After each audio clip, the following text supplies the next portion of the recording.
course our staff, harassment, alarm, and I'm going to tell you no. There is concern around your behaviour and how it's making our staff feel. And I'm going to tell you no. Request from you to provide me with your name and I'm going to tell you no because I've done nothing wrong. You're under arrest. Okay. Buckle up, guys. Today we are diving into a case where a UK auditor exposes shocking police misconduct. Right from the start, you see an inspector overreacting, making threats, and trying to intimidate a law-abiding citizen filming from public property. This opening sets the stage for a dramatic clash between authority and rights. As Plaud refuses to back down, the tension is immediate, and you can feel the stakes rising even before the confrontation fully begins. Just a little bit concerned as to why you're filming inside Sussex Police premises. Well, first of all, could you actually identify yourself properly for me? Yeah, of course. My name's Inspector Simon Barden. I'm one of the duty inspectors up in our Inspector? Simon Barden. Simon Barden, okay. So I work in the Fourth Contact Control Room, so we're just wondering why you're stood on our property filming into... No, I'm stood on public property. Okay. So let's verify that. But you're filming into private property? Makes no difference. It does. Why is that? What law am I breaking? Because you're filming private property. It makes no difference. Well, it does. You can't film into private property. Yes, I can. Okay, under what law? Okay. The law is I can film whatever I can see in public. Okay, you can't trespass the eye. Here, the showdown escalates. The inspector demands explanations and tries to make laws up on the spot, questioning Plaud over filming that's completely lawful. Every attempt to intimidate fails, exposing ignorance at a high rank. The dialogue cracks open the absurdity of their claims, and Plaud systematically points out the law, leaving the inspector flustered. You can see clearly who understands their rights and who doesn't, creating a gripping legal standoff. But there are staff members that are coming in. You're putting their security at risk because you could potentially... I'm not putting anyone's security at risk. But you could be, couldn't you? No, that's a presumption, okay? I'm not doing anything wrong. No, it's not a presumption because I said you could. I didn't say you were. Okay. I said you could be. So that's not a presumption. That's me suggesting that you could be. Okay. And how would I be putting their safety at risk then? So what are you doing with those films? Well, it's for personal use. Okay. What personal use? Are you going to be sharing those online? I don't know. Whatever personal use I wish. Okay. So what is the purpose of you being here today would be my question. The police is a public service. Yep. Okay. And I'm here to actually record what the public pay for. Okay, but this isn't a police station. This is police headquarters. It makes no difference. The public still pay for it. Okay, I don't understand what you're trying to achieve though, because if you want to make sure... I'm not trying to achieve anything. I'm just filming what the public pay for. Okay, but if you're trying to prove that the public are paying and getting value for service, surely you'd be better... I didn't say that. I didn't say that at all. So what did you say? Okay, I said I'm just here to film what the public pay for. That's it. Okay, for what reason? My own reason. This section heightens suspense as officers claim Plaud's filming is causing alarm and distress. Their argument are weak, and Plaud calmly dismantles them point by point. The tension builds because these are legal justifications being misused, yet Plaud stays composed.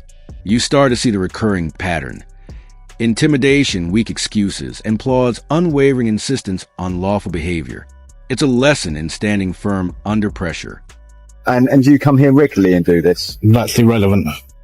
Okay, I feel like I've come down to have a conversation with you and engage with you, and you're not particularly willing to engage. Yeah, but that conversation is irrelevant. Okay, that's called fishing for information. It's not called fishing. It's called engaging with someone. It's called. Yeah, I'll have a conversation about whatever you want. Okay, but whether or not I've been here or not, or whether or not I'm actually filming, I'm just doing exactly what I'm perfectly lawfully allowed to do.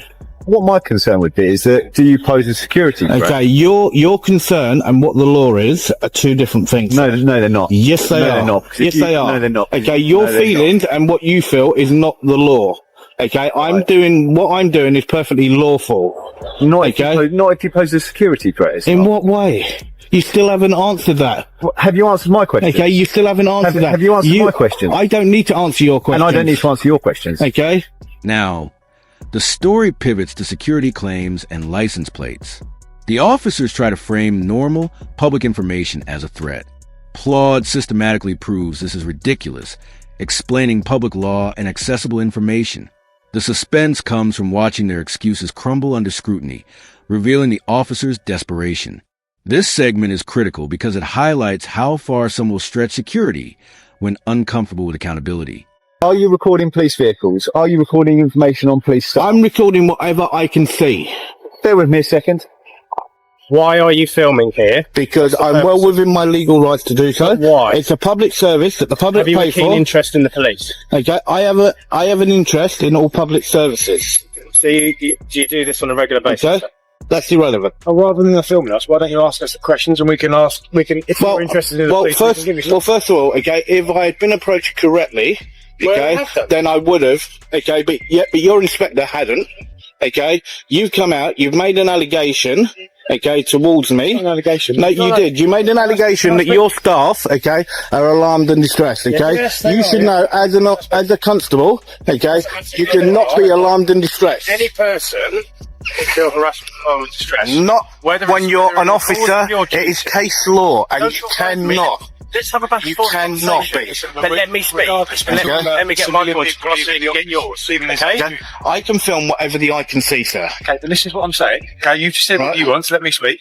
Okay, members of staff leaving this building or this facility in their plain clothes in their own car, you filming them has caused them alarm, harassment and distress. Okay, they're not on duty as police officers, so they can feel alarm and distress.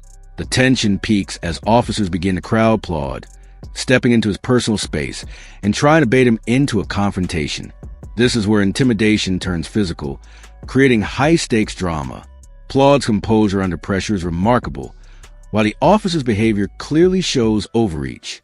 The segment emphasizes the importance of maintaining rights and not being manipulated by those misusing authority. It's a big security risk. From that here all the way round inside this property, okay, I can film. It doesn't matter. When we book off our system off duty, we're off duty. However, what we are going to clarify is whether what you're standing on is private land.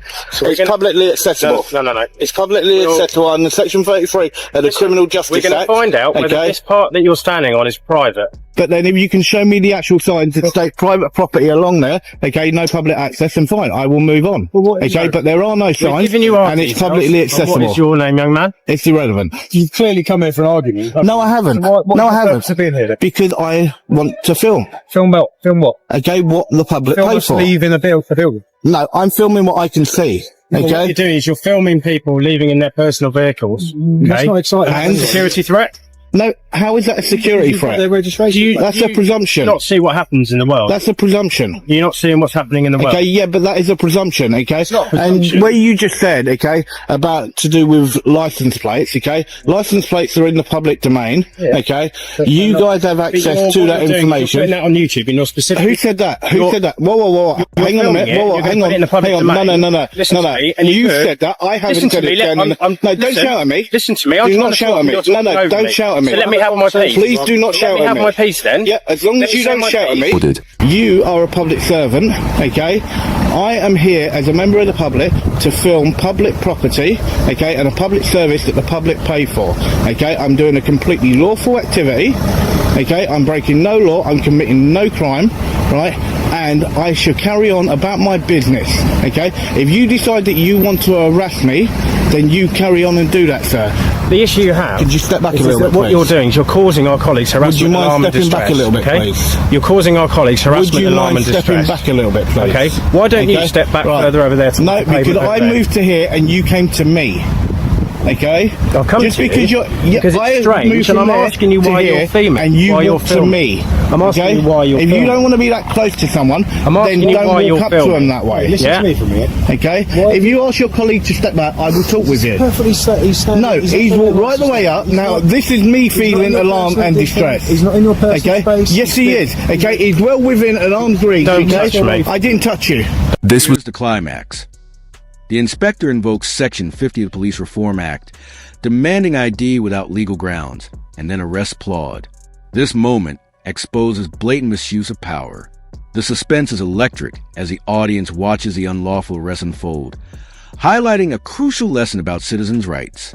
Plaud's refusal to comply without justification showcases courage and legal knowledge under direct threat. Did you touch me and you get arrested? I did not touch you, so let's get that right. I did not touch you. Don't touch me. Okay? Touch me and you get arrested. I did not touch you, so you need to be quiet on that one. Okay? Don't tell me I touched you when I did not touch you. Don't touch me. I did not touch you. It's all on camera. Do you understand? Okay? I did not touch you. Don't tell me, do I understand? Try and touch me. Okay? Do not tell me, okay? Okay, He's got a real attitude problem. Yes, he has. You're not listening. If you'd like to talk to me for a second, that's great. fine. Okay. So, I just wanted to clarify some things. You're right. This is a public area. You are entitled to film film here. However, your behaviour is causing our staff harassment, alarm and distress. Who's that then? So we've had members of our staff complaining about you, filming them, leaving the premises, and that is causing them harassment, alarm and distress. As a police officer or police they cannot be the victim of being alarmed and distressed. No, they cannot. You need to actually look at that. It is case law and it is there. Sir, listen to me. Yes, they can. No, they cannot. Yes, they can. So as such, under Section 50 of the Police Reform Act 2002, I'm going to ask you to provide me your details, name and address. Now, I will actually state this, under Section 50, the Police Reform Act, there has to be a member of the public within 150 metres of me. No, they doesn't. Yes, they no, do. It doesn't, you will not be getting my details. So if you refuse to provide those details, you're liable to be arrested. You will not get my details. I'll tell you that straight, because I've done nothing wrong. That's fine. I'm going to ask you again. You've caused our staff harassment, alarm, distress. And I'm going to tell you no. There is concern around your behaviour and how it's making our staff feel. And I'm going to tell you no. Request from you to provide me with your name and I'm going to tell you no, because I've done nothing wrong. You're under arrest. Okay, right. Hang on. Just before you do, would you mind just reading my written plea? The case flips in Plaud's favor.